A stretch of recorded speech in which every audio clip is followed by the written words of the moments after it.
Hello everyone, welcome back to the channel. Hope you are doing well and fine, and in today's video I'll be showing you Amazon Fire TV how to reset. So without wasting any time, let's just jump right on the video and make sure to watch this video till the end and follow the steps as well. In order to reset your Amazon Fire TV, the first method is reset using settings. So to do it, simply head over and open up your Fire TV home screen, then simply tap on the settings on the top right corner of the screen. Then once that's done, what you need to do is select My Fire TV. Then once you select your My Fire TV, you'll find an option that says reset to the factory default settings. Simply select that and then select reset and enter your PIN if asked, and then next is to wait for it, and the Fire TV will restart automatically and the reset completes in around 5 minutes. Now method 2 is reset using your remote, which is the fastest. Simply on the Fire TV remote, press and hold the back button and the right direction button for 10 to 15 seconds. When prompted, then select reset and the Fire TV will reset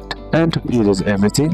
And if you don't have a working remote, you can use your phone as a remote as well by simply installing the Amazon Fire TV app on your phone. Then connect your phone to the same Wi-Fi as the Fire TV and then open the app and control the Fire TV. And then next is to simply select My Fire TV from the options by tapping on the three-dot icon, and then choose reset to factory default and then select reset, enter your PIN if asked, and wait for the Fire TV to process the reset, and then the reset completes in about 5 minutes. So these are a couple of steps that you can apply, and that's it for today's video, guys. Hope this video was useful to you. Leave a like if it did, comment down any questions that you have, and see you soon on the next one.